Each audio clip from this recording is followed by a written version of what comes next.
c'est Kevin et on se retrouve aujourd'hui pour une nouvelle vidéo, non pas sortie Blu-ray, mais réaction à chaud pour la page Cinemaniac.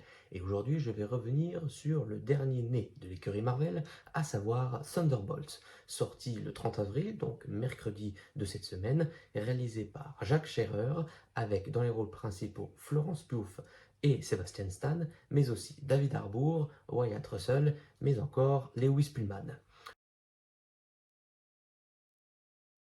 Donc le film nous raconte l'alliance, bien malgré eux, de bon nombre d'anti-héros issus des précédents films du MCU, de l'univers Marvel, qui vont devoir faire alliance, bien malgré eux, face à une nouvelle menace commune et qui menace principalement New York, mais également le monde dans sa globalité.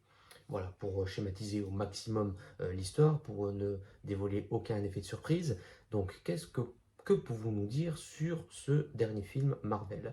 Donc il faut savoir qu'à chaque fois qu'un Marvel sort, il y a souvent des petites publicités qui disent que c'est le meilleur Marvel vu depuis fort longtemps. On a déjà eu le cas en février dernier, rappelez-vous, avec Captain America Brave New World, qui était tout juste sympathique, hein, ça cassait pas trois pattes à un canard non plus. Donc que vaut ce Thunderbolts?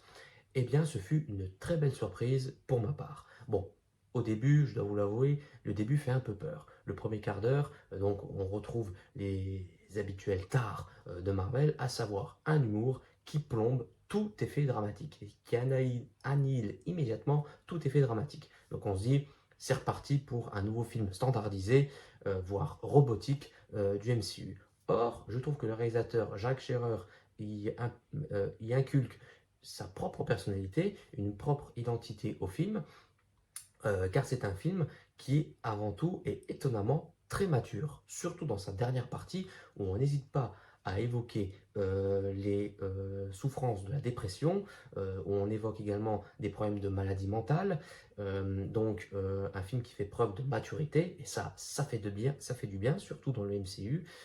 Après, vous avez également des scènes d'action d'une grande efficacité, une originalité dans certaines scènes, notamment à la fin, où le climax final ne se déroule pas là où on avait prévu de le voir. Et vous avez surtout un effet groupe, car ces personnages existent bel et bien, et ils étaient partis plutôt perdants. Ils n'hésitent pas à se remettre en question, à avoir une autodérision des moqueries qu'il y a eu autour de certains de ces personnages, notamment le Captain America qui nous était présenté dans la série, euh, Falcon et Winter Soldier. Donc il y a un vrai effet groupe qui n'hésite pas à se remettre en question, et on n'avait pas vu ça depuis, je dois dire, les derniers Avengers, quoi, si ce n'est le premier Avengers. Donc ce qui rend des scènes d'action plutôt dynamiques et très réussies. Et voilà, ce qui fait beaucoup de points positifs pour ce dernier film Marvel qui est vraiment très sympathique et que je vous encourage à voir en attendant le suivant qui sera les 4 Fantastiques, un nouveau reboot des 4 Fantastiques qui va sortir en juillet prochain. Voilà, et bien je vous remercie d'avoir suivi cette petite réaction et je vous dis à très bientôt sur la page Cinémaniac.